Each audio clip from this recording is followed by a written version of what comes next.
মোৰ মনত বিশ্বাস আছিলে যে আমি অসমত যদি এখন শক্তিশালী চৰকাৰ নিৰ্মাণ কৰিব পাৰোঁ, আমি এই বাধাবোৰ অতিক্ৰম কৰিব পাৰিম। ইতিমধ্যে অসমৰ মুখ্যমন্ত্ৰী হিমন্ত বিশ্ব শৰ্মা ডাঙৰীয়াই কেইবাটাও গুৰুত্বপূৰ্ণ ঘোষণা কৰিছে। অৰুণোদয় আঁচনিৰ পৰা আৰম্ভ কৰি গোটৰ মহিলাসকলৰ লগতে যিসকল নেকি কৰ্মী আছে সেইসকলৰ বাবে কিন্তু কেইবাটাও গুৰুত্বপূৰ্ণ ঘোষণা কৰিছে। গতিকে আপোনালোকে আপডেটসমূহ জানিবলৈ এতিয়া চেনেলটো ছাবস্ক্ৰাইব কৰিব, আগন্তুক দিনলৈকে এনেকুৱা গুৰুত্বপূৰ্ণ আপডেটসমূহ পাই থাকিবলৈ। যেনেকৈ আপোনালোকে ভিডিঅ'টো অলপ স্কিপ নকৰাকৈ সম্পূৰ্ণকৈ চাই থাকক আৰু ভিডিঅ'টো লাইক এটা কৰি চেনেলটো ছাবস্ক্ৰাইব কৰি ৰাখক আগন্তুক দিনত এনেকুৱা গুৰুত্বপূৰ্ণ আপডেটসমূহ পাই থাকিবলৈ। এতিয়া বলক জানো আহক অসমৰ মুখ্যমন্ত্ৰী হিমন্ত বিশ্ব শৰ্মা ডাঙৰীয়াই কি গুৰুত্বপূৰ্ণ ঘোষণা কৰিলে। আৰু 20টা বছৰ চৰকাৰত থাকি মই যিখিনি অভিজ্ঞতা আহৰণ কৰিছোঁ তাক আলম হিচাপে লৈ আমি 1 লাখ চৰকাৰী চাকৰিৰ প্ৰতিশ্ৰুতি পূৰ্ণও কৰিব পাৰিম।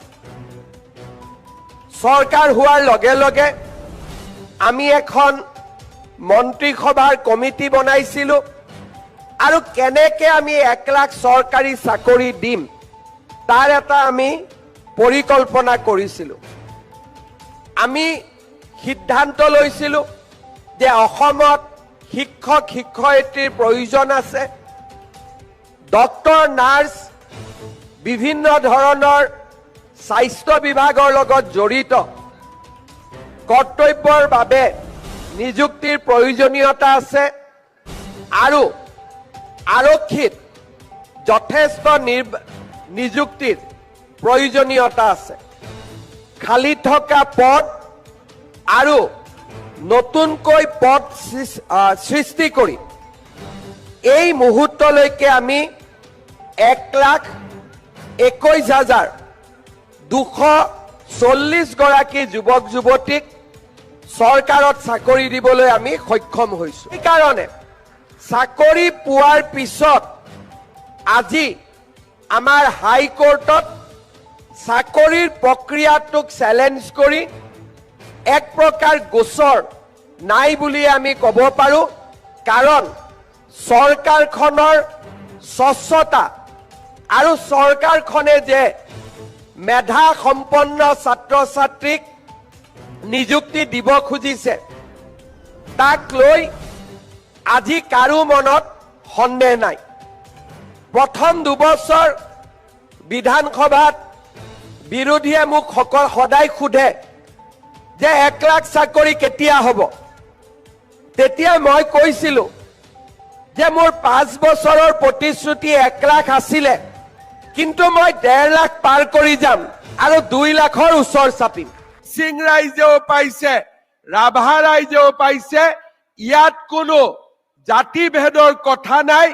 দুখীয়া হলেই এই আঁচনি আমাৰ BTCত ৰাইজে পাইছে, গোটেই অসমত ৰাইজে পাব পাৰিছে। কি হল তাতে?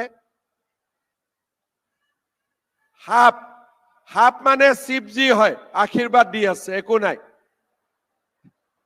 ধুনীয়াকৈ ওলাই যাব, চিন্তা কৰিব নালাগে, খালি নামাৰিব।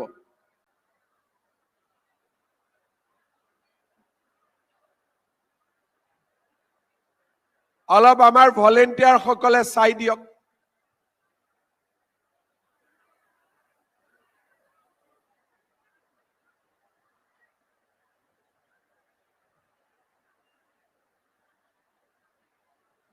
ধুনীয়াকৈ ভলেণ্টিয়াৰ সকলে চাই দিয়ক, সকলে ভয় নাখাব।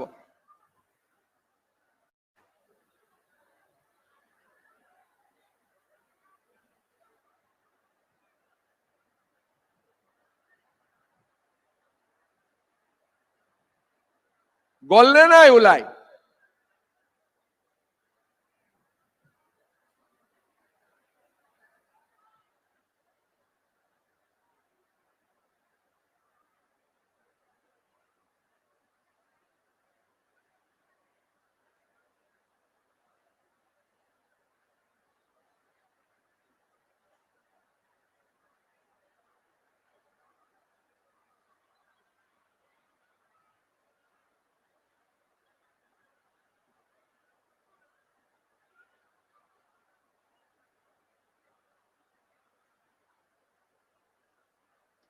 এতিয়া বহি দিয়ক, ধুনীয়াকৈ হৈ গ'ল, বঢ়িয়া।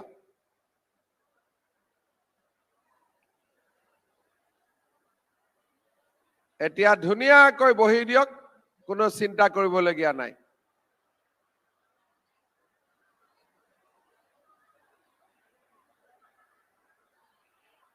এতিয়া ৰাইজক মই আৰু এটা ভাল খবৰ দিব খুজিছো।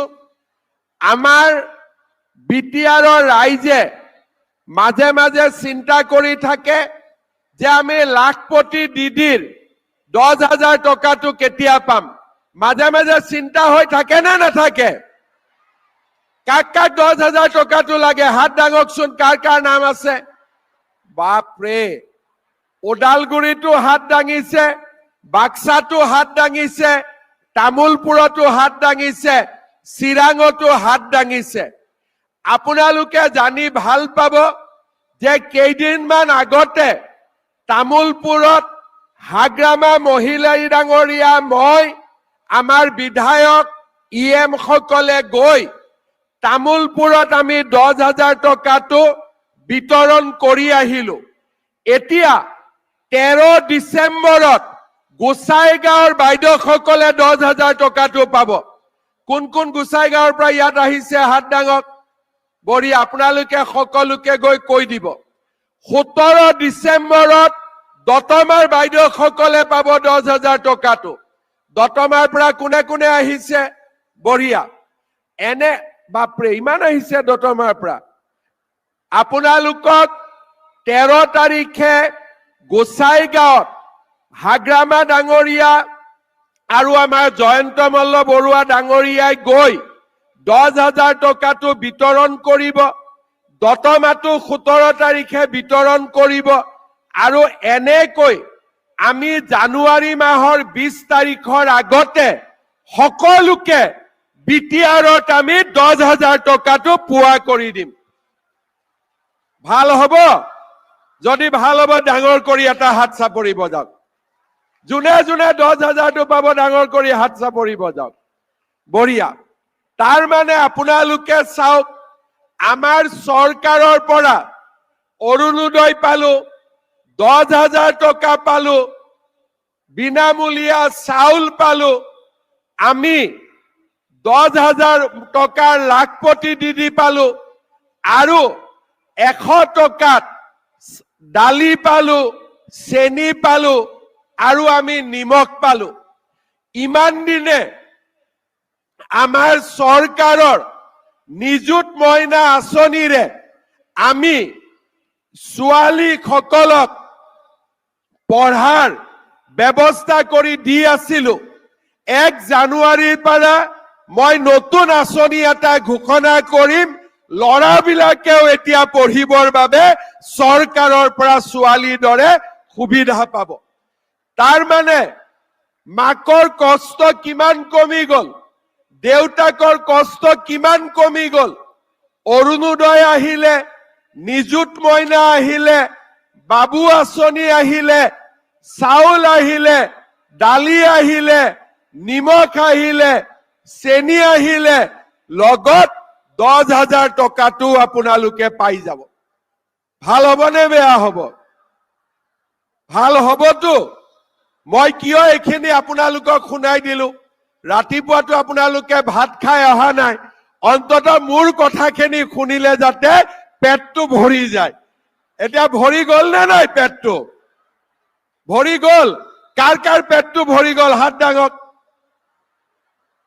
এতিয়া লাষ্টত মোৰ এটাই কাম থাকিলে যে পাৰিলে বাইদেউসকলক মোবাইল এটাও দিব লাগে, আৰু হয় না নহয়? গতিকে তাৰ বাদেতো বাকী গোটেইখিনি হৈ গ'ল। যি নহওক, আজি মই পুনৰ এবাৰ আপোনালোক সকলোকে ধন্যবাদ জনাইছো।